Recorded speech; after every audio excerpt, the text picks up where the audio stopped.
Chris, when we were talking recently, we were talking about this shift that we have to make in our career. If we want to move up and if we want to move into more senior leadership positions, then that step that we have to make from operational deliverer, if you like, to that more strategic leader is absolutely critical. And in your experience, what do you think actually stops people or slows people down from doing that? Well, I think what I've seen most is that people have a level of comfort in what they know. So let's say you're a finance person and your career's been in finance and you move into more senior finance roles, you tend to hang on to the things that you know and that you do well and that you're already an expert in.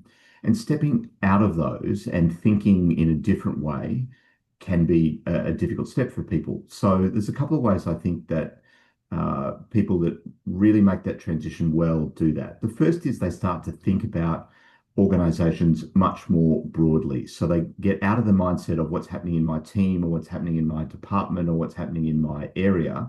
And they start to think about how their team impacts the whole organization. So that's one part of it. The second thing is that people start to think about challenges that other parts of their business are experiencing, irrespective of whether or not they have any direct contact or influence over those. And interestingly, a way that that can come together from a career move perspective is sometimes when you make that shift into a different area, you actually don't have the deep technical expertise to rely on. So you can't default to the things that you know well. And that can almost be a forced way of getting that broader strategic thinking happening.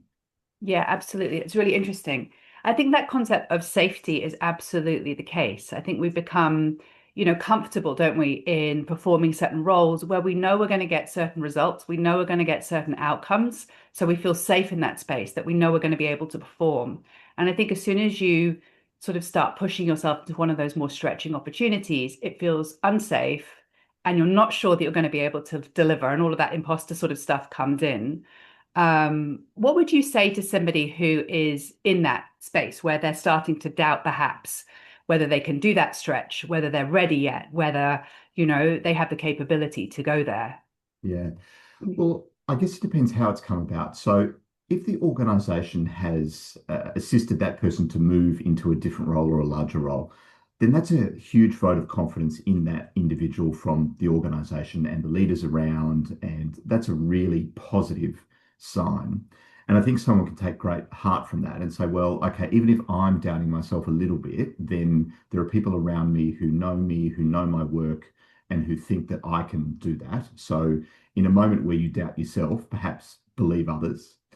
I think the scenario where you're putting yourself forward can be slightly more challenging because perhaps you are questioning whether you can do it. You're not hearing a loud signal from the organization to say, hey, you're ready, you can do this, and you're trying perhaps to convince others that you can do it. But I think again, if you've got that ability to just start to move beyond what it is that you're doing in your day job and think differently about the challenges you're facing, then you can do that and build momentum. So it can be hard to shift completely very quickly, but if you can do that through project work that you're doing, participating in different meetings, perhaps stepping in for a manager who's on leave or something, then all of those opportunities I think can help build that confidence. And the balance always is, I guess, having enough confidence in yourself and the organization having confidence in you. So, if you can use every opportunity you can to demonstrate to yourself that, no, I did step into that meeting and I did do well. And people did say that when I was covering my manager for 4 weeks, I did a good job. So let's build on that and give myself the confidence and the encouragement to step forward. Yes.